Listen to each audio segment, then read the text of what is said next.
Bonjour à toutes et à tous et bienvenue. Vous écoutez Génération XX et je suis Siam Gibril, votre hôte. Dans chaque épisode de ce podcast, je rencontre une femme entrepreneur.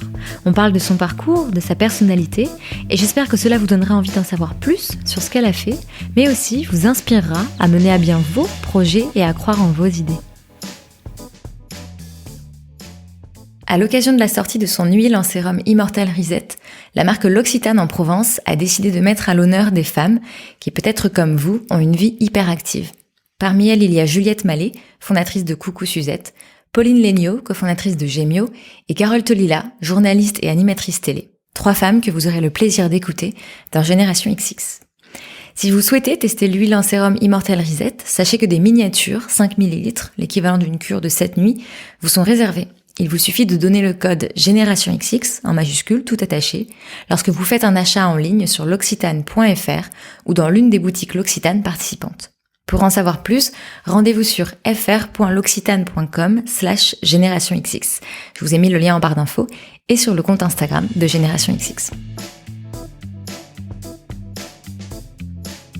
Aujourd'hui, je suis très heureuse de recevoir Juliette Mallet, la fondatrice de Coucou Suzette.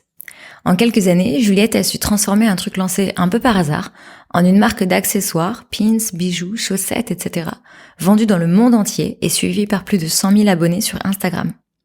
Si l'univers de Coucou Suzette est coloré, drôle, coquin même, en coulisses c'est beaucoup de travail, de questionnement pour faire grandir l'entreprise, pour garder sa place malgré les nombreuses copies et pour continuer à prendre plaisir à créer. Comment Juliette en est-elle arrivée là? Quels sont ses doutes? Comment réagit-elle lorsqu'elle est copiée? Comment s'organise-t-elle pour créer? Je vous laisse découvrir cela dans la conversation qui va suivre et je vous souhaite une très bonne écoute.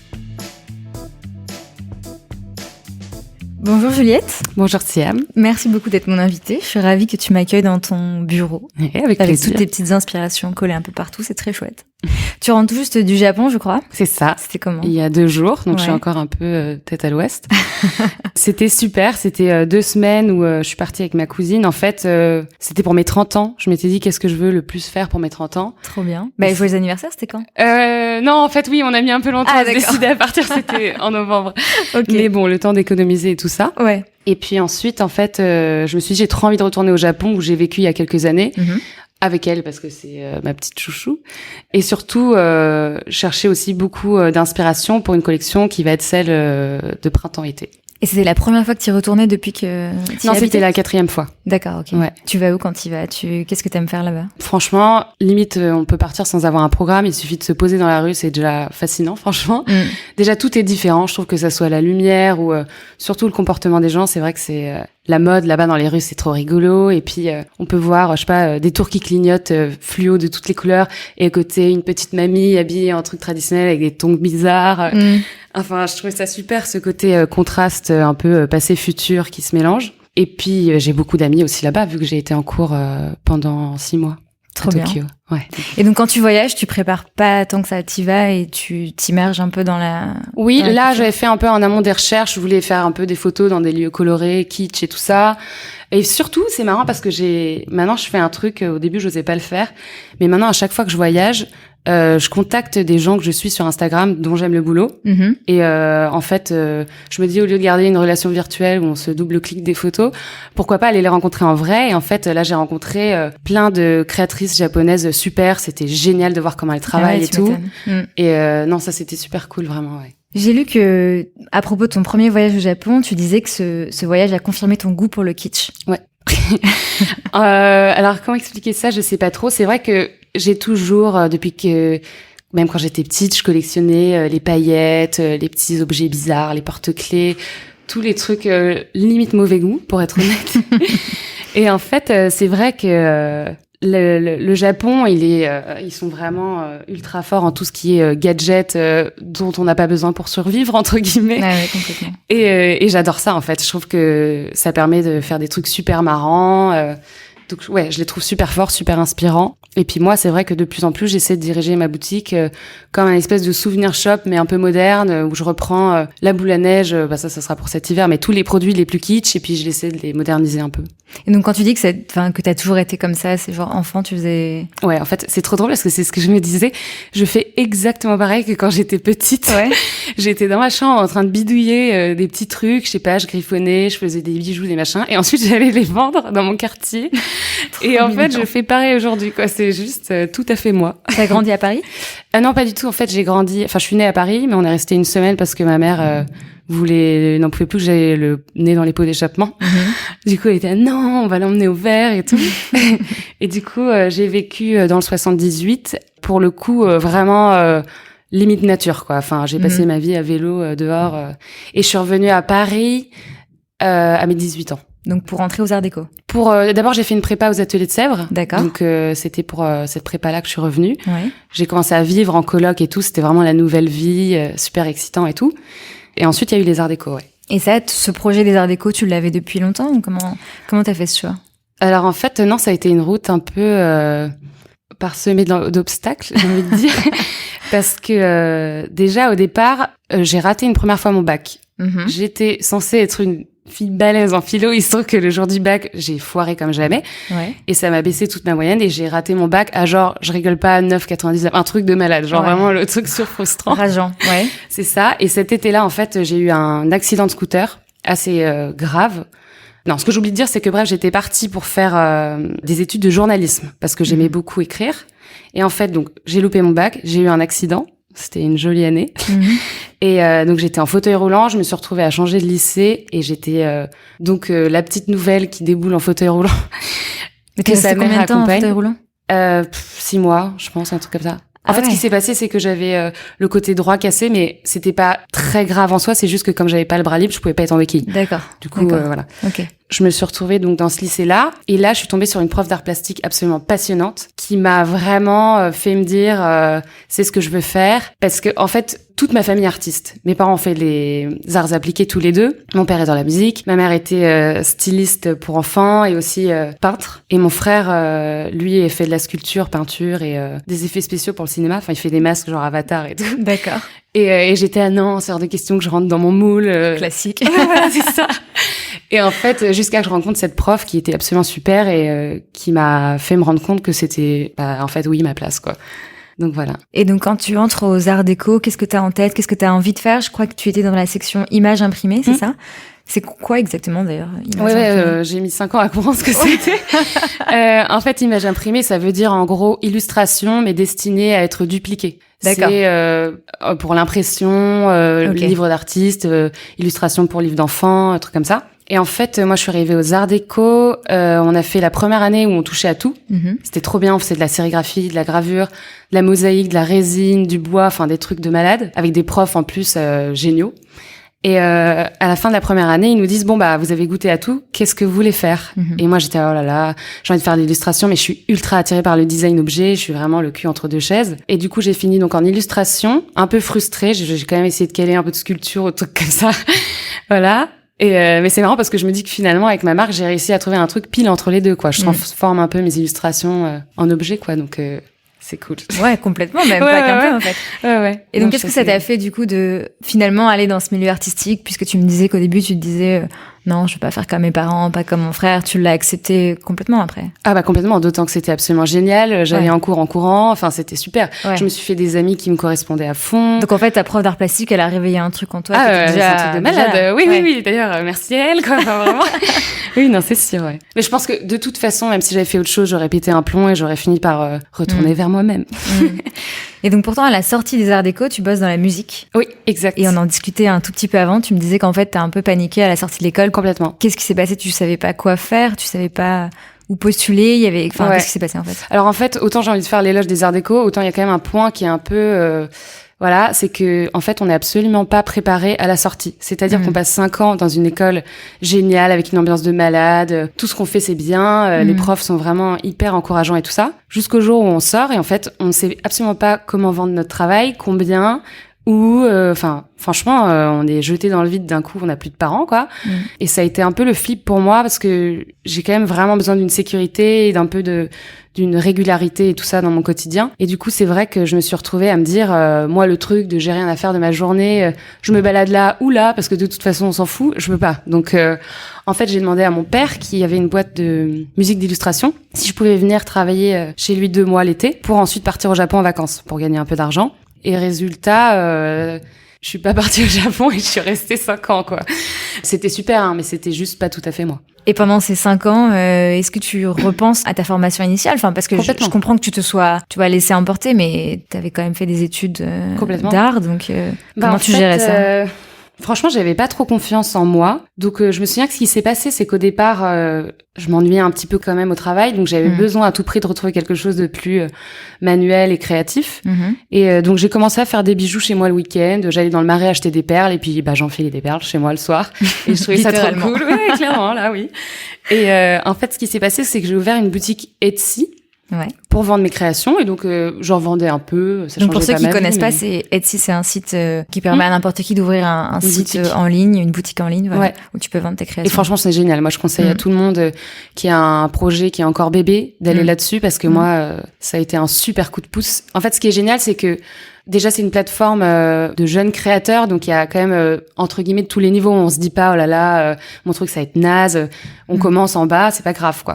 Et en fait, je commençais à vendre mes trucs comme ça. J'ai ouvert en même temps un compte Instagram pour promouvoir un peu mon travail, mais c'était plus au départ un mood board, un peu d'inspiration. Les gens me suivaient parce que je mettais des images jolies, mais c'était pas les miennes, en fait. C'était des trucs un peu limite Pinterest, quoi. D'accord. Et puis, il se trouve qu'un jour, j'ai posté une photo. Je me suis vraiment dit, oh là, je la mets pas, je sais pas. Et j'ai posté une photo d'une bague que j'avais faite au cours du soir de céramique, une bague en forme de sein donc que j'avais faite pour une copine pour rigoler. Et franchement, je sais même pas pourquoi je l'ai postée, ça avait rien à voir avec mon compte. Et quand je l'ai postée, j'ai eu un retour de malade en fait. J'ai eu plein de gens qui m'ont dit ah trop cool, je la veux et tout. Mais à l'époque, qu'est-ce qui te suivait sur Instagram? C'était tes amis? Beaucoup de gens. C'était qui? Non, c'était pas mes amis parce que j'ai jamais mis de photos de moi ou quoi. C'était vraiment un peu un compte avec des images un peu marrantes. Ouais, donc des gens qui tombaient sur toi avec les hashtags. En fait, je postais très régulièrement aussi. Je mettais une famille de hashtags énorme. Ouais. Et je postais genre 3 fois par jour. Enfin, en fait, j'ai un peu fait un truc de fouine quand même parce que du coup, j'avais déjà pas mal de followers quand j'ai commencé à poster mon travail. Ça, c'était assez cool. Et donc, cette bague en forme de sein a un peu changé ma vie, quoi. Et ce que j'ai lu, en fait, c'est que t'avais pas non plus 10 000 quantités. Enfin, t'avais fait une seule bague, en fait. En fait, j'avais fait une bague, du coup, j'ai commencé à en faire d'autres. Ouais. On le voyait sur mes ventes Etsy, ça a commencé à dégager toutes les autres ventes. Enfin, les autres trucs, on les voyait plus dans les ventes, quoi. Je vendais plus que ça. Et puis, j'en vendais beaucoup. Et t'en faisais combien, par exemple, toi? Je sais pas combien j'en ai fait. Tout seul, tu pouvais en faire combien? Je sais pas, mais je sais que j'en avais marre. J'étais vraiment, allez, le téton, c'est bon, je le connais par cœur. Et je sais pas exactement, mais j'ai vraiment eu beaucoup de ventes d'un coup, quoi. Et tu mettais combien de temps pour faire une bague? Parce que tu vois, j'ai aucune idée. Moi, je l'ai vu du coup. Enfin, j'ai vu le modèle, mais je sais pas du tout combien de temps tu mets pour faire ça. Pas très longtemps. Disons que ça mettait peut-être 10 minutes, mais ensuite fallait attendre une semaine que l'argile sèche. D'accord. Ensuite, fallait la cuire, ensuite l'émailler, la recuire, ensuite la coller avec une colle spéciale, machin, sur un anneau et tout ça. Ouais. Donc c'était quand même assez long. Et puis surtout, j'arrivais plus à en faire assez, donc il a fallu que je passe à la production en série, quoi. Je me suis dit comment je peux faire pour répondre à la demande. Je vais pas, c'est con de louper des ventes, quoi. Enfin, oui, mais c'est marrant. T'as eu du coup envie de répondre à la demande parce que comme c'était pas ton job, tu pouvais aussi te dire non, désolé les gars, c'est pas mon métier. Non. De toute façon, j'étais sûre que je voulais faire. J'étais ravie d'avoir une marque en fait qui s'appelait Jack Coucou Suzette, mais juste ça n'avait rien à voir, quoi. C'était vraiment des petits bijoux, voilà, assez simples. Mais non, donc j'étais ravie que ça prenne comme ça. D'autant plus que moi, en soi, ça m'amusait plus. C'est juste que je m'attendais pas du tout à ce que ça marche, quoi. C'était une blague au départ. Et voilà. Donc t'avais toujours ton job en parallèle. Oui, complètement. Je suis passée à un mi-temps justement à partir du téton. Là, j'en pouvais plus. Du coup, j'ai commencé à passer à un mi-temps parce que j'avais plus de temps, j'avais plus de vie. C'était horrible. Enfin, c'est horrible, c'était génial, mais c'était fatigant. Et donc voilà, j'ai pensé aux petits pins, je les collectionnais comme j'étais petite, un peu comme tout le monde. Et je me suis dit, ça pourrait être rigolo. Du coup, j'ai fait 2 pins, une paire de pins qui allaient ensemble, en forme de sein. Ça, c'était tout premier.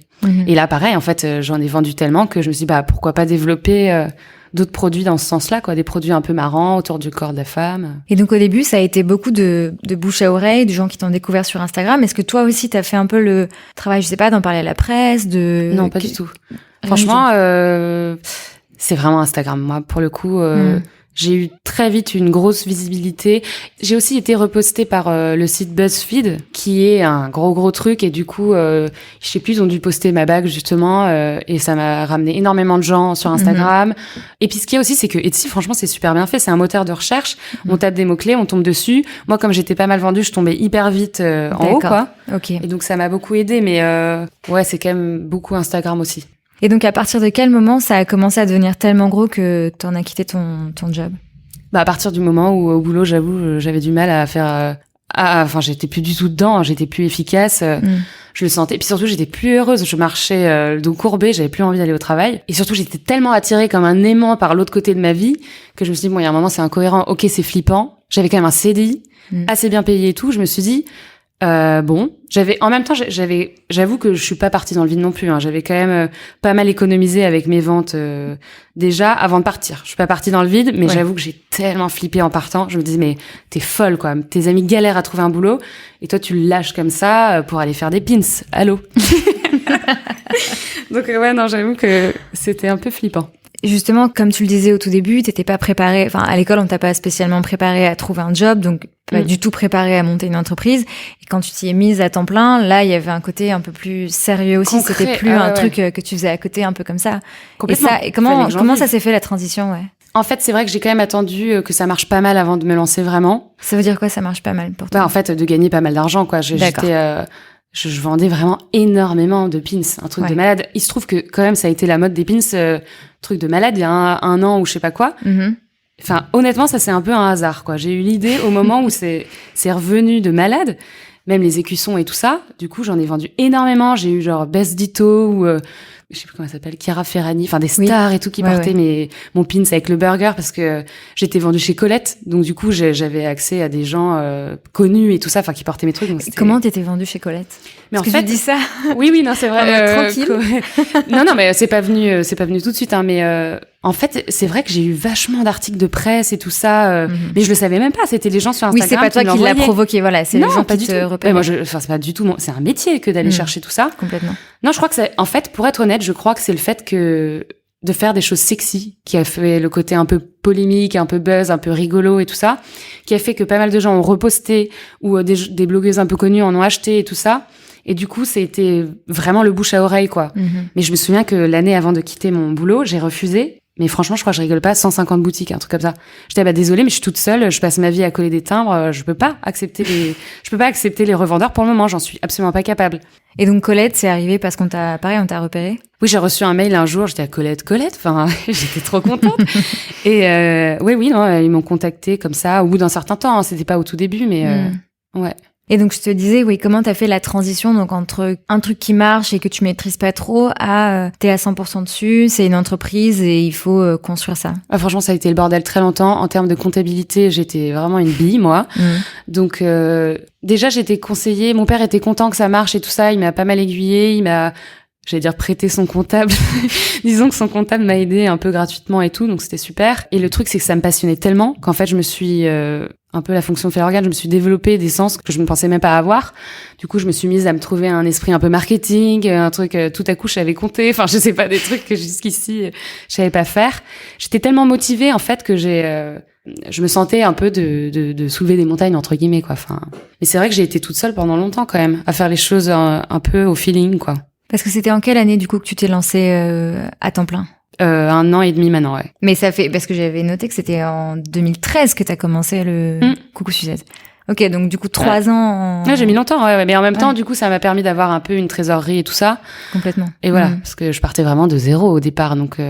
Et du coup, c'est vrai que quand on t'entend parler de ton histoire, c'est quand même un truc assez fou, enfin parce que c'est un succès que t'as pas du tout cherché au début, mais que t'as su entretenir. Je l'ai pas cherché, mais j'ai vraiment travaillé comme une malade, par contre. C'est ça que je voulais te demander, c'est que, ok, il y a le succès du début, il y a les articles, mais après, si tu veux que ça perdure, toi, t'es obligé de travailler. Qu'est-ce que t'as fait justement pour que ça continue au-delà du buzz, en fait? Je me suis renouvelée, entre guillemets, j'ai essayé de m'adapter. C'est pour ça que je reparle d'Instagram tout le temps, mais parce que pour moi, ça a été un truc primordial dans mon évolution de ma marque. En fait, le fait qu'il y ait des likes et tout ça, ça permettait de voir, bon, bah ça prend moyen, ça oui, bah même les ventes. Enfin, clairement, il y a des produits que j'ai sortis, c'était pas ça, quoi. Donc, j'ai fini par arrêter. C'est marrant parce que souvent, on me dit, pourquoi tu fais autant de trucs sexy? T'es obsédée, quoi. Je suis bah non, mais en fait, je suis désolée, mais ça marche, quoi. Enfin, c'est vrai que entre une petite main Mimi et un petit truc, une petite pin-up à poil, bah, enfin, les gens trouvent ça plus marrant. Et puis c'est surtout qu'au départ, il y avait pas non plus 1000 marques qui faisaient des seins et tout ça. Je dis pas que je l'ai inventé, hein, mais il faudrait que les gens qui écoutent ce podcast aillent voir en même temps tes créations, sinon oui, c'est clair. Mais c'est vrai que du coup, tous les objets, qui représentent des seins où t'as des petits personnages nus, c'est ça qui, en fait, plaît aux gens. Oui, quand même beaucoup. Enfin, c'est ça qui fait un peu parler, et voilà. Mais c'est vrai que du coup, j'ai essayé de voir ce qui marchait, de le développer, et surtout, en vrai, sans tenir un discours bateau, j'ai toujours essayé de faire des trucs qui m'éclatent, quoi, qui m'éclatent sincèrement, et que j'aurais pu acheter moi-même, que j'avais envie de porter. Et c'est vrai que je travaillais énormément, je likais énormément le profil des autres, je contactais des blogueuses aussi, beaucoup. Et puis voilà, non, j'étais franchement motivée, quoi. Enfin, je suis motivée encore. Et on en parlait aussi un petit peu avant d'enregistrer. Par quelle galère t'es passée? Qu'est-ce qui a été difficile? Parce que c'est vrai qu'on parle beaucoup de succès, de tout ce qui va bien, mais en coulisses, qu'est-ce qui était compliqué? J'avoue que le fait d'être responsable d'absolument tout, c'est vrai que parfois je vois des gens qui sont associés, qui ont des rôles un peu complémentaires. L'un s'occupe du côté commercial et l'autre. Jusqu'ici, je faisais tout, les photos, la retouche photo, la créa, les mails, le service après-vente, le machin. Ça, c'est un stress de malade, vraiment. C'est vrai que. Et puis j'ai du mal à déléguer aussi. J'ai toujours. Bon, bien sûr, j'ai Clotilde maintenant qui m'aide énormément, qui m'assiste sur tout. Donc ça m'a changé la vie. Aussi, ça m'est arrivé, par exemple, d'être contactée par une marque de luxe. Et on travaille ensemble, ça se passe super bien et tout. Et au bout d'un moment, elle m'a dit ah mais en fait désolée mais ta marque elle est sexy et nous on veut pas être associé à quelque chose de trop sexy donc bah bisous. J'étais là ah ouais d'accord ok mais bon c'est pas grave. En fait le truc c'est que j'essaie toujours même quand il m'arrive des trucs un peu négatifs de me dire en fait ça me donne presque la rage d'avancer plus loin. Je sais pas comment dire mais même je sais pas quand je suis confrontée à des copies ou des trucs comme ça, je me dis bah ok. Gardez votre dessin, enfin, je veux dire, faites-en ce que vous voulez. Moi, je vais aller ailleurs, quoi. Je vais continuer à créer d'autres trucs plus vite que vous et j'espère mieux. Et voilà, donc finalement, ça me fout un peu un coup de pied au cul quand j'ai des échecs. Quand tu disais, par exemple, que des marques voulaient travailler avec toi, mais que finalement, elles s'apercevaient que ton style collait pas avec le leur, à aucun moment, tu t'es dit que t'allais changer? Non, pas du tout. Parce qu'en fait, j'ai envie de continuer à faire quelque chose qui me fait marrer. J'ai pas envie de faire quelque chose de trop lisse. Donc après, c'est sûr que je veux continuer à faire aussi des choses dans lesquelles la plupart des gens peuvent se reconnaître, qui sont un peu plus simples et tout ça. Mais c'est sûr que je continuerai toujours à faire des trucs qui, moi, me font marrer. Ça, c'est sûr. Et le côté commercial, finance, est-ce que t'es allé chercher de l'aide ou comment t'as appris justement à savoir négocier, ce genre de choses? Franchement, je sais pas le faire. Je demandais autour de moi, mais tous mes amis des arts déco étaient incapables de me répondre. Ils étaient là, bah je ne sais pas non plus en fait combien tu peux vendre ça.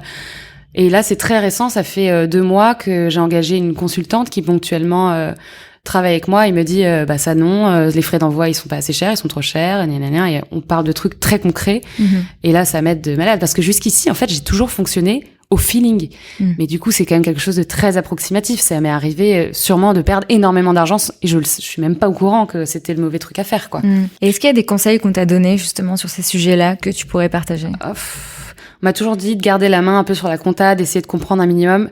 J'avoue que c'est pas mon truc. C'est vraiment pas ma langue. J'ai du mal à penser comme ça. Non, mais on m'a dit effectivement de déléguer chacun son boulot quelque part. Là, c'est moi qui fais les photos depuis le début, qui retouche et tout. J'arrive peut-être à ma limite. Là, je commence à avoir de plus en plus de produits qui sortent. Il va falloir que j'engage un photographe. Je veux dire, en fait. T'as jamais bossé avec un photographe, du coup? Non. Ça a toujours été jamais.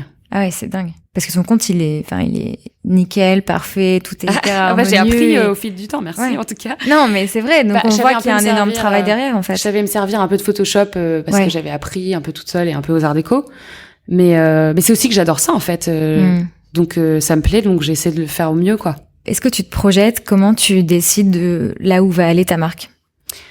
Ça, c'est toujours une question. J'ai un peu du mal à savoir où je veux aller exactement. J'ai l'impression que j'y suis déjà un petit peu, entre guillemets. Mais est-ce que tu te poses la question, tu vois? Est-ce que tu dis, bon, ok, je sais pas moi, l'année prochaine, il faut qu'il y ait tant d'objets, tant de collections, mon objectif final, c'est ça. Enfin, tu vois, est-ce que tu te projettes quand même? Oui, beaucoup. En fait, jusqu'ici, je manquais énormément d'organisation. Je faisais un peu ça, et du coup, un peu rien. Et là, maintenant, c'est tout nouveau. Je vais sortir ma première vraie collection cohérente l'été prochain, si tout se passe bien. Mais du coup, là, j'aimerais bien justement faire vraiment un packaging particulier, cohérent et tout ça. Mais jusqu'ici, c'est que de la spontanéité, du feeling. Oh, j'ai envie de faire ça, je le fais, ça tombe comme un cheveu sur la soupe, c'est pas grave. Et je vais aussi garder ce côté-là parce que c'est un peu ce que je suis. Mais non, là, il faut que je m'organise un peu mieux. J'essaie de développer au maximum les revendeurs parce que c'est quand même super de se dire je suis vendue en Corée et en Argentine et puis que des gens là-bas portent mes trucs, je trouve ça fou. Disons qu'un de mes buts, c'est de, par exemple, participer au salon Maison et Objets. Alors, franchement, je peux même pas finir la phrase tellement j'y crois pas, ça me stresse. Mais pourquoi oui, mais je sais pas. En fait, c'est vraiment la partie où je me sens pas à l'aise, quoi. Le fait de me vendre, autant par l'image ça passe, mais là, en vrai, concrètement, jouer à la dinette sur mon stand, j'ai du mal, quoi. Dans l'idée, ça me fait peur. Qu'est-ce qui te fait peur exactement? C'est d'être confrontée vraiment au fait que peut-être ça plaira pas tant que ça ou et j'ai toujours un peu le syndrome de l'imposteur, genre désolée d'être là, oui bon bah oui, c'est des pins quoi. Mais t'as pas l'impression quand même d'avoir acquis une légitimité? Enfin, après bon, je reparle d'Instagram et on mesure pas la réussite au nombre de followers, mais quand même t'as une communauté qui est énorme, comme tu le dis. On t'achète dans le monde entier, t'as des objets qui plaisent beaucoup et t'as une identité qui est hyper forte. Comment tu peux avoir le syndrome de l'imposteur? Moi, je te demande ça, je sais très bien que c'est un truc qu'on maîtrise pas, mais non, mais en fait, c'est vrai que fou, par exemple, aux Arts Déco, il y avait quand même vachement un truc de genre, ok, t'as fait ça, mais pourquoi? Quel est ton concept? Qu'est-ce qu'il y a derrière comme histoire? Moi, c'est pas mon truc. Je fais un truc parce que ça me fait rigoler, quoi. Clairement, il y a pas de grand discours derrière. Et du coup, je me sentais un peu. Je me souviens quand je suis sortie des Arts Déco, je croisais certaines personnes qui me font, ah oui, j'ai vu tu fais des pins, c'est ça, c'est quoi? C'est des broches? Ouais, ok, d'accord. Enfin, et j'étais un peu gênée de le dire, quoi. J'étais là. Même le terme illustratrice, j'ai l'impression qu'il y a une couronne au-dessus que je l'ai pas encore mérité, quoi. Donc ouais, c'est dingue. Ouais, je suis un peu frileuse de tout ça.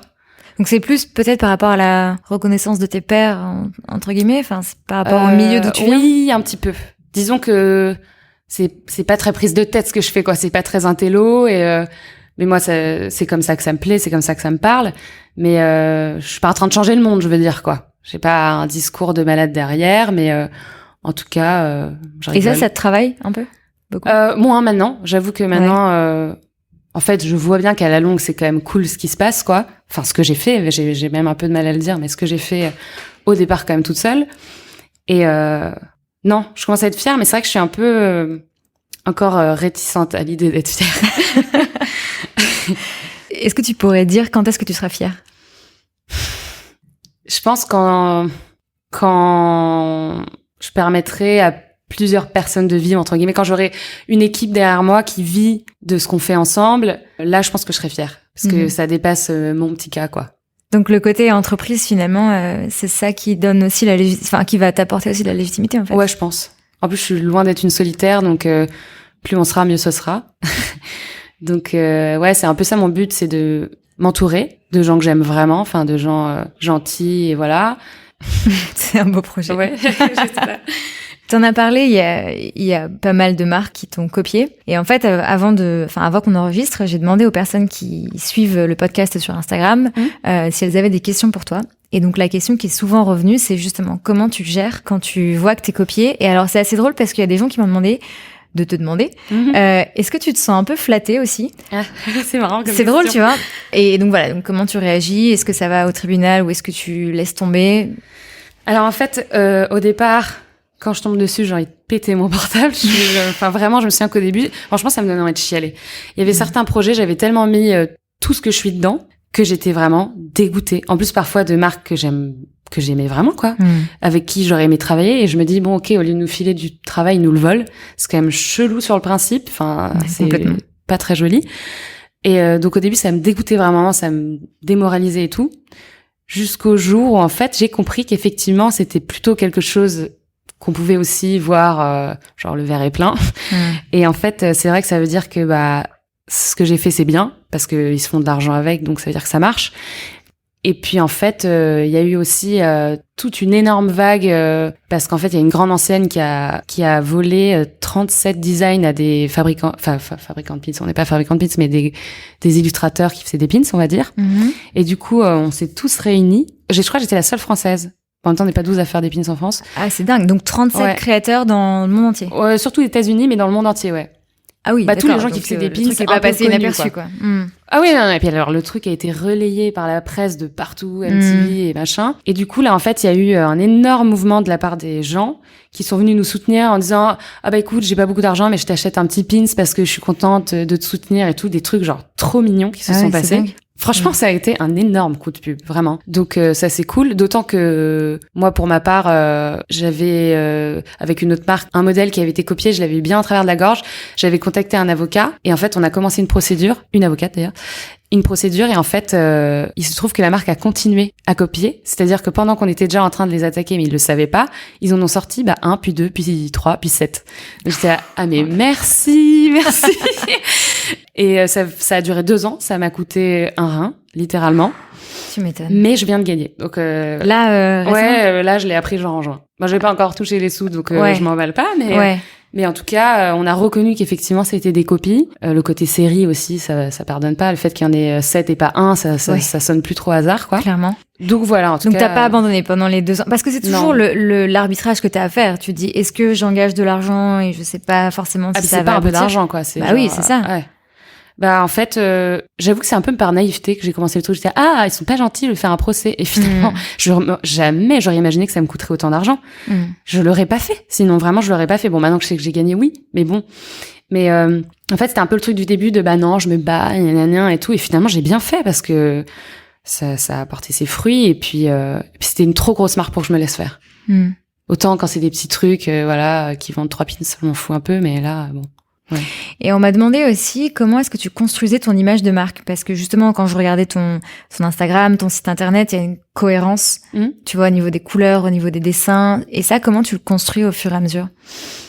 Ça a été évolutif quand même, j'ai vu ce qui prenait, ce qui me plaisait et tout ça. J'ai remarqué par exemple un peu par hasard qu'un pins un peu mignon, si on le met sur un fond rose, il est encore plus mignon ou des trucs comme ça, assez simple quoi finalement. Et puis après, c'est vrai que il y a un peu un truc de le poisson se mord la queue parce que j'ai parfois peur un peu d'être redondante.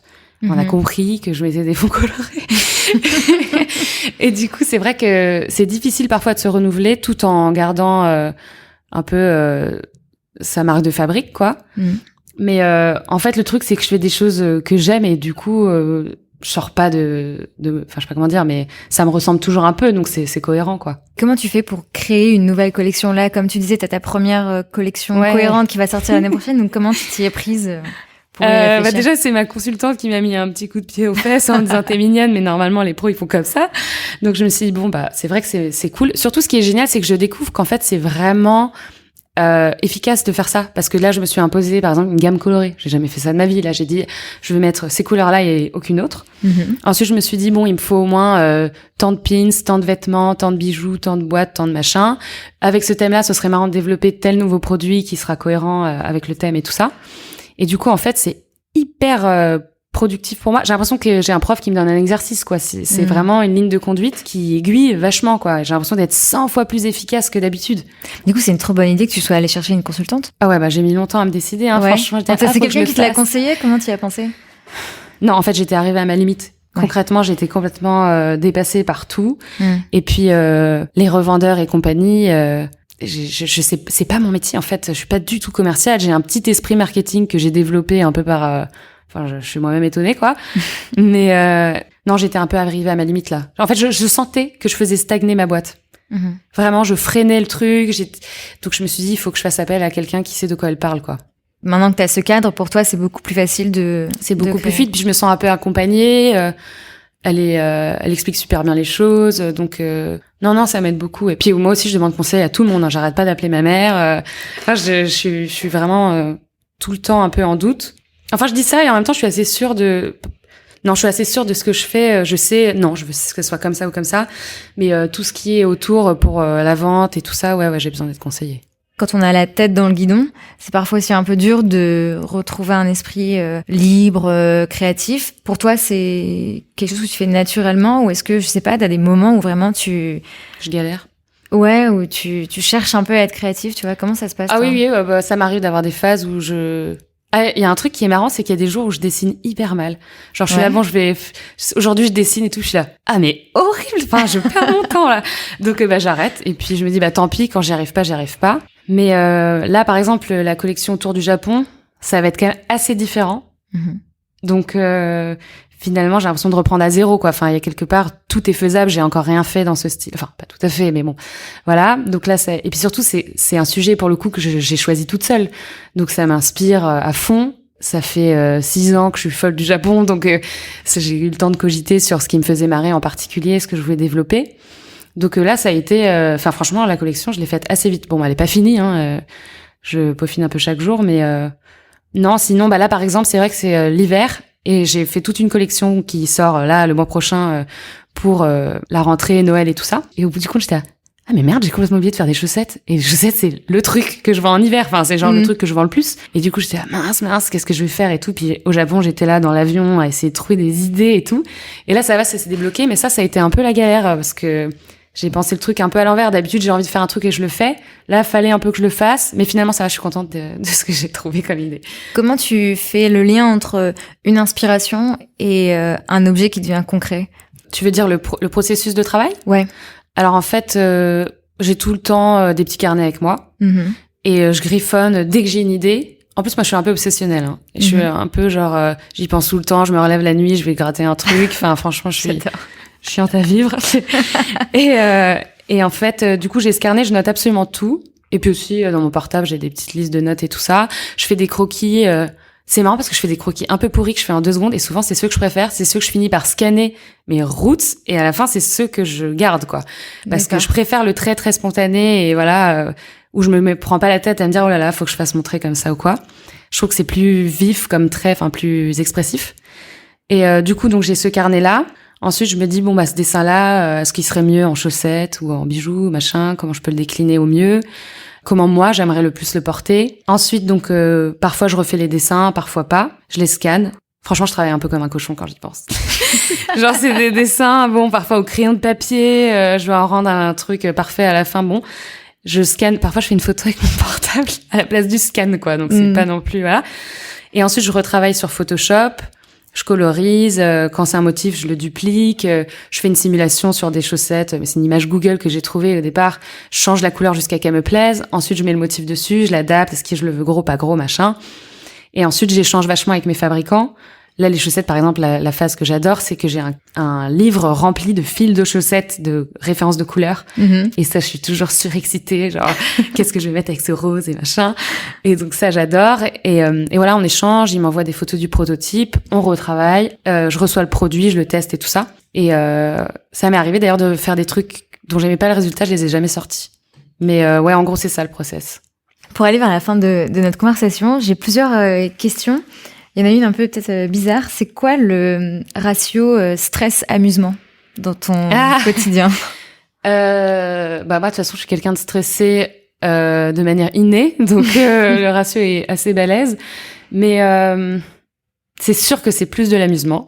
Mais le stress est bien pointu quand même. Donc, je dirais 30 stress, 70 amusement, à peu près. Ah, donc quand même plus d'amusement que Ah de oui, stress. complètement. Non, complètement. C'est ce que je disais. Mais disons que le stress... D'accord.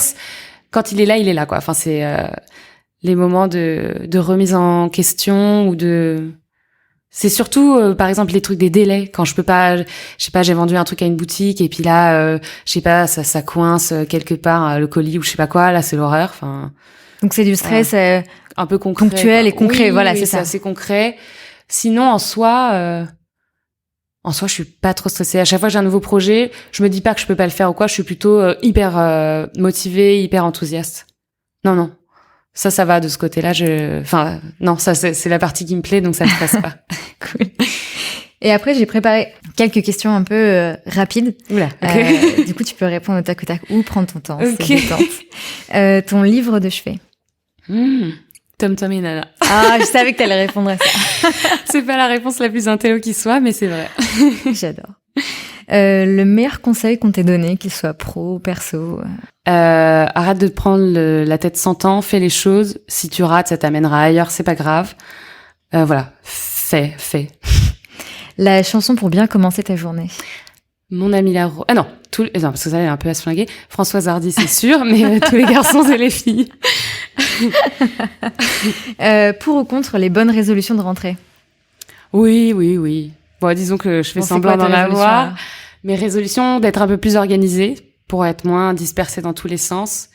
Et en même temps, rester dispersée parce que je trouve que c'est cool de rester un peu spontanée quand même. Toi qui voyage, qui est inspiré par plein de choses, est-ce qu'il y a quelque chose ou quelqu'un qui gagnerait à être connu et que tu as envie de partager? Ah, c'est une bonne question.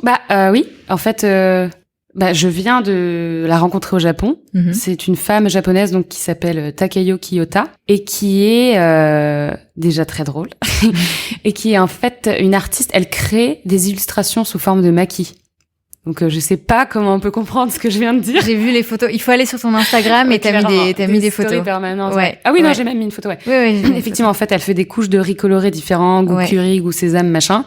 Et ensuite, quand elle coupe son maquis avec la feuille d'algue et tout, dedans il y a une illustration de malade, quoi. C'est ouf. Et c'est ouf. Ouais. Trop bien. Merci beaucoup. Je t'en prie. Et à très vite. À très vite. Salut. Merci pour votre écoute, j'espère que cet épisode vous a plu. Pour découvrir l'univers de Juliette en images et en vidéo, rendez-vous sur les réseaux sociaux de l'Occitane, les liens sont en barre d'infos. N'oubliez pas qu'avec le code GENERATIONXX, en majuscule et tout attaché, vous pourrez tester l'huile en sérum Immortel Reset de l'Occitane. Il vous suffit de donner le code au moment de votre achat en ligne sur l'occitane.fr ou dans les boutiques participantes. Merci beaucoup à Juliette pour son accueil et notre conversation, et à l'équipe de l'Occitane en Provence pour leur confiance. À mercredi prochain pour un nouvel épisode, et d'ici là, je vous souhaite une très belle semaine.